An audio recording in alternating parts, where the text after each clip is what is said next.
lang kita, walang balakid sa ating paligid kapag ikaw na aking kasama. Lahat ng gawain ay aking isinagtabi. Nalulungkot ako kapag sumasapit na ang gabi, na hindi ka malang masilayan dito sa munting tabayan. At iwan lang kaibigan kapag ikaw na ay nandyan. Kaya ngayon paprangkahin na mahal na nga kita, at hindi ko pambubolan na katulad ng iba. Kaya gusto kong iparating na sa'yo ikaw na nga ang nagpapatibok sa puso at sa'king nagpapasaya. Kaya gusto ko na sa iyo ito sabihin, na kung pwedeng maligaw at hindi ko sasayangin. At tiwala mo na sa'kin mo lang ibibigay, at hindi ko hahayaan na ikay sa'kin mawalay. Kaya sa kanta kong ito, sana naman malaman mo na minamahal kita dahil ikaw ang buhay ko.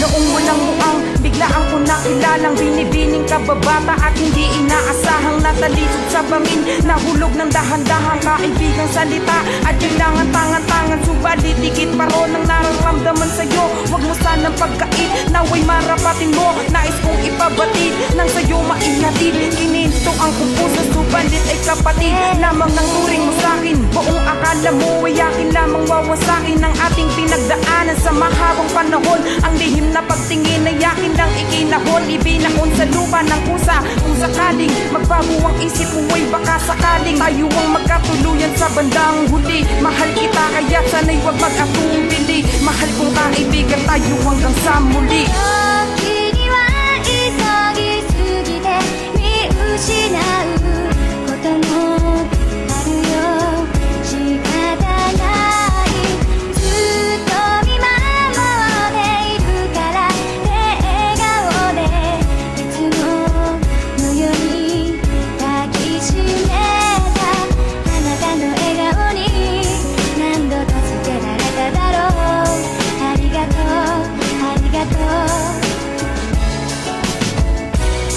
Ngayon ay akin tinanggap hanggang kaibigan lang pala. Hindi na sana nagpadala sa lahat ng iyong mga pinadama. Lumuluha dahil sa aking pagkabigo at pagkatalo. Nabanggitin mo sa akin na kaibigan na tayo, at sana alam mo ang dahilan kung bakit ako nahulog sa'yo. Minahal kita ng hindi dapat, sana ito'y mapatawad mo. Lubos akong nalulungkot dahil nasasaktan ako. Palihim akong nagmamahal sa taong hindi ko dapat tinalo. Tama nga ang iyong pinili kung saan tayo tatagal. Dulot ng aking pagkahangalan dahil sa pagmamahal. Sadyang sa mundo na ito wala na atang permanente, at sa sitwasyon natin ito sa'yo ko dedepende. Ang totoo at tunay ay hindi ko matanggap. Alam mo ba aking kaibigan, sobrang hirap magpanggap. At ngayon alam mo na kung bakit nasasaktan ng dahil sa pagmamahal na pilit kalilimutan.